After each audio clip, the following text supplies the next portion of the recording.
За астролог сонирхогчдод энэ өдрийн мэндийг хүргэе.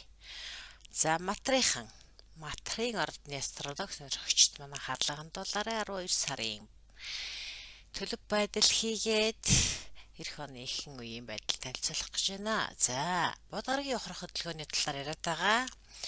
Ер нь гаригуу тухарах хөдөлгөөн гэж юу болдог? Энэний нөлөөгөөр дэлхийн хүмүүс биднэрт ямар нөлөө үзүүлдэг юм бэ? Юунд анхаарал цохилтой, юуг одоо дахин эргэж харах хэрэгтэй вэ? Энтэр гэдгийг ярьсан нэг видео оруулсан байгаа. 11 сарын 26-наас 12 сарын 15-ны хооронд бол бод гариг ухрах хөдөлгөөн өрнөж байгаа. За тэр видеог үзсэн хүмүүс бол миний одоо энэ ухрах хөдөлгөөн энтэр гэдгийг бол ойлгох хаа. За хэрвээ үзээгүй амгаа хүмүүс бол одоо үзчихээрэй гэж зүйлээ. За тэнгэр ихсэн хөдөлгөөний од гарагийн барилыг ингэж яриад байгааг учруулвал хүмүүсийн одоо ямар үед нь ажил үйлсээ одоо зөв төлөвлөх вэ? Дэлхийн хүмүүс бидэрт энэ гараг иргэсийн нөлөө, тэнгэрийн иргэсийн хөдөлгөөн яаж нөлөөлдөг вэ гэдгийг олж мэдэх тусгал холоо гэсэн үднээс нөхний хийгээд байгаа шүү. За энэ хөдөлгөөн Матрын ордны 12 дугаар гэрт байрлаж байна. За 12 дугаар гэр. 12 дугаар гэр гэхээрээ таны өнгөрсөнтэй холбогддог. Тэгэхээр өнгөрсөнд болж өрнсөн ямар нэгэн үйл явдал танд эргэж сануулах ийм үе ирнэ гэж байна. За энэ бүхэн бол юу гэхээр хийсэн зүйлээ эргэж харна. Зарим нэгэн зүйлийг та хийгээд одоо ингээд орчихсон байгаа бол эргэж харах шаардлагатай болно. За магадгүй зарим нь бол засах хэрэгтэй болно. За өөр бас нэг сонирхолтой үйл явдал бол өнгөрсөнд болж өнгөрсөн ямар нэгэн нууцыг та энэ үед нээж магадгүй гэж байгаа юм. За ийм үйл явдлууд энэ ухрах хөдөлгөөний үед болох нэ. Магадгүй зарим нэг нь бол одоо өнгөрсөнд болоод өнгөрчихсөн ямар нэгэн нууцыг чи өөрөө тээгээд явж байгаа бол энийгээ одоо бусдтай хуваалцах цаг нь ирж байгаа ч байж магадгүй гэсэн нэг иймэрхүү сонин таамаг гарсан байна. 12 сарын 1-нд бол шин сар гарсан. Шин сар таны 12 дугаар гэрт гарсан. Дээрэс нь яг энэ үед та одоо бод гарыг ухраад 15 гэхэд энэ бод гарыг ухрах хөдөлгөөнөө зогсооно. За энэ үед юу болох вэ гэж өнгөрсөнд одоо болж өнгөрсөн үйл явдалтай холбогдно гэсэн болохоор хин нэгэн хүн өнгөрсөнд чиний танил байсан ч юм уу те. Ийм хүн гинтхэн гараад ирж магадгүй гинэ. За энэ үед өөр бас нэг сонирхолтой үйл явдлууд бол гадаадаа цагаачлах. Тэр үйл явдлыг эргэн харах ч юм уу, эсвэл бичгүүрэнд бүрдүүлэх ч юм уу нэг иймэрхүү үйл явдал болж магадгүй гэж байна. За дээрэс нь энэ үед бас аялал хийх чаавал нэлээ хол аялах бас юм боломжтой гэж байна. 12 сарын 6-нд ангараг гараг таны 8 дугаар гэрт дахиад бас ухрах хөдөлгөөн үргэлжлүүлнэ. Ухрах хөдөлгөөн.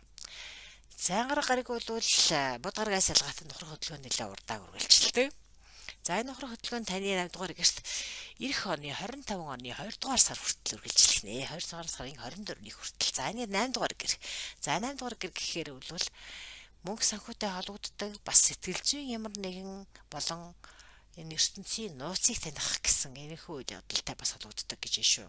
За тэгэхээр бусдын буюу одоо тэтгэлгийн мөнгө альсвал хамтын одоо тийм мөнгө төрөхтэй холбоотой бас үйл явдлууд энэ үед хөндөгдөж гарч ирэх нэ 2 сарын 24-ний хүртэл. За 12 сарын 7-нд нэвтгүн гарыг бол бас ухрах хөдөлгөөнтэй байснаа одоо урагшилж эхлэх юм. Таны 3 дугаар гэрт. За 3 дугаар гэдэг бол нийгмийн харилцаа, найз нөхөд, танил, хамаатан садан, хамт олон тэрний харилцаа холбоотой асуудлууд энэ гэрт үргэлжилдэг. За иймэрхүү үйл явдлууд тэрнтэй холбоотой үйл явдлууд өрнө л гэсэн үг. За 12 сарын 8-нд цолмон гараг. За суугар гарагч гэж орчуулад байдаг. Цолмон гараг таны 2 дугаар гэр буюу жинхэнэ таны өөрийн чинь хөдөлмөрлөж олдог мөнгөтэй холбоотой энэ гэрт үйл явдал өрнөх нэ. За тэгвэл энэ гэрт мөн 2 дугаар гэрт нь Плутон гараг. За Плутон гараг гэдэг бол маш их хэмжээний мөнгийг илэрхийлдэг бол харин цолмон гараг бол бага хэмжээний мөнгө альсвал бэлэг альсуу шагнал урамшуулал энэ төрөлтэй холбогддог юм байна л да. За тэгэхээр хоёр мөнгийг илэрхийлсэн хоёр гариг таны 2 дугаар гэрт нийтж байгаа болохоор эндээс магадгүй маш үнэтэй ажлын санал авах. Альсвал одоо нэлээд тийм бэл бэнчинтэй мөнгөтэй тийм хүмүүстэй холбогдох. Ингээд ерөөхдөө мөнгөтэй холбоотой асуудлууд энд гарч ирнэ гэсэн үг гинэ. За 12 сарын 15-нд бод гараг маань урагшлах хөдөлгөөн таны 12 дугаар гэрт ирүүлсэн 12 дугаар гэрт алс холыг аялал бас өнгөрсөн үйл явдал талууднаа гэж хэлсэн. Тийм ээ. За 12 сарын 15-нд нас 30-ны хооронд бол 15-нд шин сар гарсан 30-нд тэргэл саран гарна. За энэ бүхэн таны 6 дугаар гэрт үйл явдал өрнөхнэ. За 6 дугаар гэр гэхээр бол ажил төрөл. Байнгын өдөр тутмын хийдэг ажил төрлөлтэй чинь холбоотой. Дээрээс нь бас таны эрүүл мэндтэй холбоотой асуудлын үе төндөгдөг гэж. За тэгэхээр эрүүл мэндтэй одоо жишээлбэл эрүүл мэндийн асуудлыг гинт шийдэх, аль эсвэл одоо дэглэм барих зөв хэмнэлийг одоо өөртөө дадал болгох энэ төрт бол энэ ухрах хөдөлгөөн бол бас сайн байдгаа гэж үздэг юм байна. За дээрээс нь яг энэ үед бас 6 дугаар гэрт чинь бархас уд гараг орж ирэх юм байна. За бархас уд гараг бол үргэлж дандаа дээшлэх, тэлэх, хөгжих, өргөжих, цэцэглэх үйл явдлыг хариуцдаг болохоор өдөр тутмын одоо гүйцэтгэдэг ажил болоод эрүүл мэндтэй ч холбоотой асуудал бол илүү дээд сайн төвшөнд гарч ирэх нэ. Илүү өргөжиж, тэлэж, сайжрах тал руу орно л гэсэн үг. За 12 сарын 22-нд бол хамгийн урт шөнө хамгийн богино өдөр. За энэ бүхэн энэ бол нар одоо наашилж байгаа энэ үе. Энэ бол таны 1-р гэрт үргэлжлэнэ. За 1-р гэр гэдэг бол таны өөрийн чинь хэн бэ гэдгийг тодорхойлдог. Таныг илэрхийлдэг юм гэрээ. За энэ үед бол мөн 12 сарын 30-нд бас шин сар гарч ирж байгаа юм байна. За тэгэхээр 12 сард бол 2 удаа шин сар гарч байгаа. Нэгэнд нэг шин сар гарч байгаа, 30-нд дахиад шин сар гарч байгаа. За энэ үед бол яах вэ гэхээр зорилго төлөвлөгөөгөө шинчилж одоо мөрөөдлөө одоо биелүүлэх ямар нэгэн одоо тийм юу гэх одоо тийм мөрөөдлөө биелүүлэх одоо тийм юм одоо алхмуудыг хийж эхлэхэд сайн гэнэ л дээ.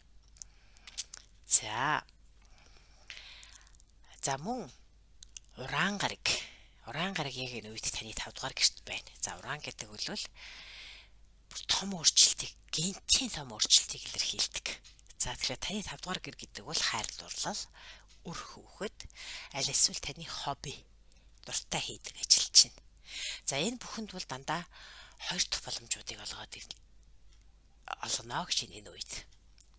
За хайр дурлалтай холбоотой асуудлыг сонирхож байгаа хүмүүс байх юм бол таны өнгөрсөн дурлал чинь эргэж ирж болно гэж. За тэгээд хэрвээ энэ өнгөрсөн дурлалд одоо эргэж ирэх энэ асуудлыг илүү одоо сонирхож байгаа бол 12 сарын 1 сарын 13, 14-нд төрсэн хүмүүст бол илүү хамаатай гэж байна. Бас их сонирхолтой тийм ээ.